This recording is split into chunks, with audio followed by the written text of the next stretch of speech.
സഹോദരങ്ങളെ, നീലമ്പേരൂർ പള്ളി ഭഗവതി ക്ഷേത്രം ട്രസ്റ്റ് രൂപീകരിച്ചതിന് ശേഷം ഈ പടയണി എന്ന് പറയുന്ന ഒരു 16 ദിവസത്തെ ചടങ്ങ് കൂടാതെ നമ്മളുടെ നീലമ്പേരൂരിന്റെ ചുറ്റുമുള്ള പരിസ്ഥിതി കൂടി നമ്മുടെ പടയണിക്ക് അനുയോജ്യമായി മാറ്റണമെന്നുള്ള ഒരു മുൻകരുതലോടുകൂടി ചില നടപടികൾ നമ്മൾ കഴിഞ്ഞ 1.5 വർഷമായിട്ട് ചെയ്യുന്നുണ്ട്.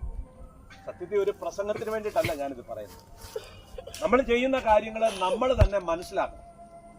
കഴിഞ്ഞ വർഷം നമ്മൾ ആഘോഷപൂർവ്വം 2-3 കമുക്, കുറച്ച് വാഴ, താമരക്കുളം ഇതൊക്കെ ആരംഭിച്ചു, പരിപാലിക്കാൻ ആരംഭിച്ചു. നമ്മൾ ചെത്തി ഒരു 5-8 എണ്ണം പിടിച്ചു, കമുക് ഒരു 5-8 എണ്ണം പിടിച്ചിട്ടുണ്ട്. താമരക്കുളം വളരെ ഭംഗിയായിട്ട്, ഇന്ന് സത്യം പറഞ്ഞു കഴിഞ്ഞാൽ നിങ്ങൾക്ക് എന്നെക്കായി കൂടുതൽ അറിയാം, നീലമ്പേരൂർ പടയണിയിൽ നിന്ന് പരതിയാൽ ആദ്യം കിട്ടുന്ന ഒരു സംഭവമാണ് നീലമ്പേരൂരിന്റെ താമരക്കുളം. അപ്പൊ അത്രയധികം ലോകത്തിന് മുമ്പിൽ വിലയുള്ള ഒരു കാര്യമാണ്. നിങ്ങളോടിത് പറയുന്നത് ഇതിനകത്തൊരല്പം ശ്രദ്ധ എല്ലാവരും വളരെ കുറച്ച് സമയത്തേക്കാണെങ്കിലും കൊടുക്കാം. നിങ്ങൾ ചെയ്യുന്നുണ്ടില്ലെന്നല്ല ഞാൻ പറയുന്നത്. പക്ഷേ നമുക്കിപ്പോൾ ഇന്ന് ലോകത്തിന്റെ മുമ്പിൽ ഉണ്ടായിക്കൊണ്ടിരിക്കുന്ന ഈ വില എന്ന് പറയുന്നത് പടയണിയോടൊപ്പം പടയണിയുടെ അനുബന്ധ കാര്യങ്ങളോടുള്ള ശ്രദ്ധയാണ്. അതുപോലെ തന്നെ വളരെയധികം വാഴ്ത്തപ്പെട്ട ഒരു സംഭവം, ഒരു ക്രിസ്ത്യൻ ഭാഷയെ പറഞ്ഞാൽ ഈ 16 ദിവസവും നമ്മുടെ ക്ഷേത്ര പരിസരം വൃത്തിയായിട്ട് സൂക്ഷിക്കും. നിങ്ങൾക്കെല്ലാം അറിയാം, മധുവാണ് അതിന് നേതൃത്വം നൽകുക. മധു മാത്രമല്ല, നിങ്ങളൊക്കെ അവൻ്റെ കൂട്ടത്തിലുണ്ടായിരുന്നു. അപ്പോൾ ഇതൊക്കെ നമ്മൾ ചെയ്യുമ്പം ലോകം നമ്മളെ ശ്രദ്ധിച്ചുകൊണ്ടിരിക്കുക, ലോകത്തിന് നമ്മളൊരു സന്ദേശം കൊടുത്തുകൊണ്ടിരിക്കുക.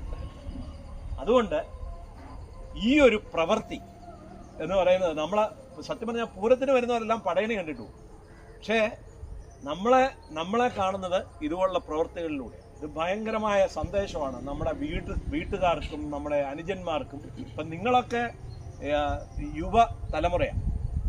അപ്പം നിങ്ങളെ കണ്ട് പഠിക്കുന്ന ഒരു തലമുറ പുറകെ ഉണ്ട്. അപ്പോൾ അവർക്ക് മുമ്പിലും ലോകത്തിന് മുമ്പിലും എല്ലാം നമ്മൾ വെക്കുന്ന ഒരു വലിയ കാര്യം. അപ്പോൾ ഈ വിജയദശമി ദിവസത്തിൽ നമ്മൾ ഈ 10-15 പേര് കൂടി പരസ്പരം ഇത് മനസ്സിലാക്കി വേണം ഇത് ചെയ്യാൻ. ഇപ്പം നമ്മൾ സിംബോളിക്കായിട്ട് ചേട്ടൻ്റെ ഇപ്പോൾ ഒരു താമര നടുന്നുണ്ട്. നമ്മളിത് ആദ്യം എത്ര പ്രാവശ്യം ഒന്ന് ശ്രമിച്ചിട്ടാണ് ഈ ഒരു താമരക്കുളം നമുക്ക് കിട്ടിയത്. അതുകൊണ്ട് അടുത്ത താമരക്കുളവും നമുക്ക് ഉണ്ടാക്കണം. നമുക്ക് കുറേ കമുകും മുള, നമുക്കിപ്പം വരിയാനുള്ള മുള നമ്മൾ ഭയങ്കരമായിട്ട് കഷ്ടപ്പെടുക. നമുക്കിപ്പോഴും ഒന്നും കിട്ടുന്നില്ല. അവിടെ ഇവിടെ പോയി തെണ്ടുക.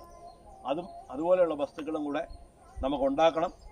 വൃത്തി ഇനി ഇതിലും മെച്ചമാക്കാൻ പറ്റുമെന്ന് എനിക്ക് തോന്നുന്നില്ല. ഇതുപോലെയെങ്കിലും സൂക്ഷിക്കണം എന്നുള്ള ഒരു സന്ദേശത്തോടുകൂടി, ഒരു ദൃഢപ്രതിജ്ഞയോടുകൂടി നമുക്ക് നമ്മുടെ ദേവസ്വത്തിൻ്റെ മുൻ സെക്രട്ടറി മധുചേട്ടൻ ഇപ്പം ഇത് നടും. നമ്മളെല്ലാം ആർപ്പോ വിളിച്ച് പൂരത്തിൻ്റെ അതേ ആവേശത്തോടു കൂടി